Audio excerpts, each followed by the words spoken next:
Martes 8 de junio a un debate artificial sobre lo que han dado en llamar la situación política y los derechos humanos en Cuba. Si la Eurocámara decide discutir sobre Cuba, el debate necesariamente tendría que referirse a la violación masiva, flagrante y sistemática de los derechos humanos de toda la población cubana a causa del genocida, inmoral e ilegal bloqueo económico, comercial y financiero que mantiene el gobierno de los Estados Unidos hacia nuestro país desde hace más de 60 años.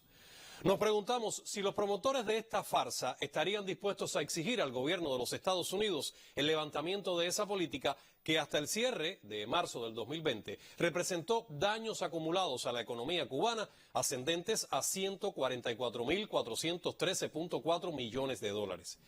¿Es que están asimismo dispuestos a defender a las personas naturales y jurídicas europeas afectadas por la creciente extraterritorialidad del bloqueo? ¿Acaso pedirán a sus homólogos estadounidenses la derogación de la ley Helms-Burton?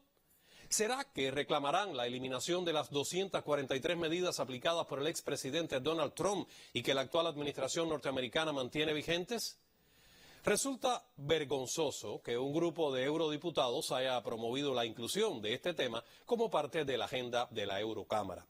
Los electores europeos y la comunidad internacional en general esperarían del legislativo europeo objetividad e imparcialidad en lugar de selectividad y dobles raseros al examinar cuestiones relativas a los derechos humanos en un mundo tan convulso, donde cada día ocurren hechos que conmocionan la conciencia universal, sobre los cuales el Parlamento Europeo ha mantenido y mantiene un silencio cómplice e inmoral. Hiere la dignidad humana que temas como el racismo, la discriminación y la creciente xenofobia presentes en Europa no se discutan a fondo por la Eurocámara. También ofenden profundamente los enfoques parcializados por posiciones de derecha cuando se valoran situaciones presentes en países de América Latina y o del Medio Oriente. Es de una grosería y falta de ética extraordinarias que se coja para criticar a Cuba, país que garantiza el derecho a la vida y que constituye un ejemplo mundial de solidaridad y cooperación en materia de salud, educación y otros ámbitos cardinales de los derechos humanos. Son claras las motivaciones políticas detrás de este show anticubano, promovido en primer lugar por eurodiputados españoles que tienen en común la nostalgia del franquismo y la vocación golpista y que olvidan que Cuba dejó de ser colonia de España desde el año 1898.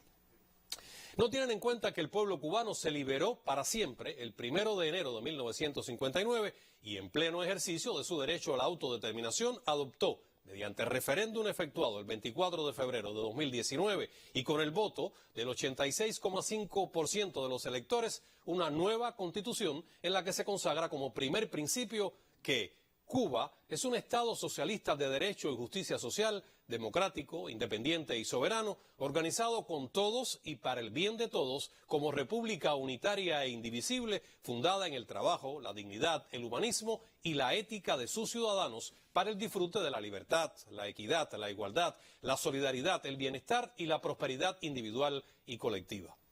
Su obsesión con Cuba tiene una explicación. Responde a la misma agenda de quienes desde Estados Unidos han intentado derrocar a la revolución cubana desde hace más de 60 años. No pueden permitir que exista un pueblo que no se doblega a sus designios y que resiste un férreo bloqueo recrudecido de manera criminal en medio de una pandemia global.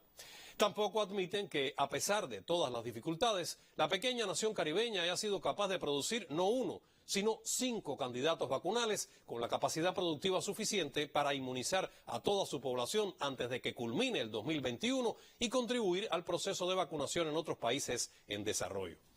Esos que han promovido este indecoroso debate omitirán intencionalmente tremenda hazaña. Estos eurodiputados se empeñan en silenciar, ocultar y tergiversar de todas las maneras posibles el ejemplo de Cuba. Por ello, en ese nuevo show, algunos miembros del Parlamento Europeo intentarán presentar una realidad desconocida para millones de cubanos, pero que con frecuencia acapara los titulares de la gran prensa hegemónica global y de la que se hace eco la prensa miamense y los medios mercenarios que la secundan. Cuba refrendó en su denuncia la Comisión de Relaciones Internacionales de la Asamblea Nacional del Poder Popular. No nos asombran tales acciones, son propias del doble rasero que les anima, de la doble moral que les caracteriza.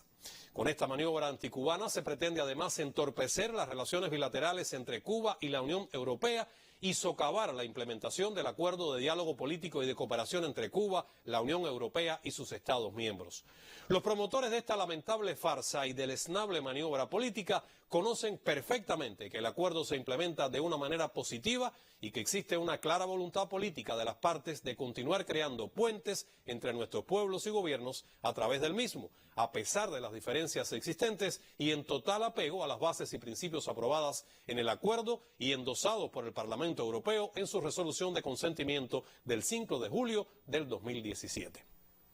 Con semejantes acciones, los promotores de esta farsa y los que la apoyan, lo único que conseguirán es desacreditar aún más la imagen de la llamada Casa de la Democracia Europea. El pueblo cubano seguirá decidiendo su destino sin injerencias de ningún tipo, de manera libre, independiente y soberana. Embajada de Cuba en Bruselas.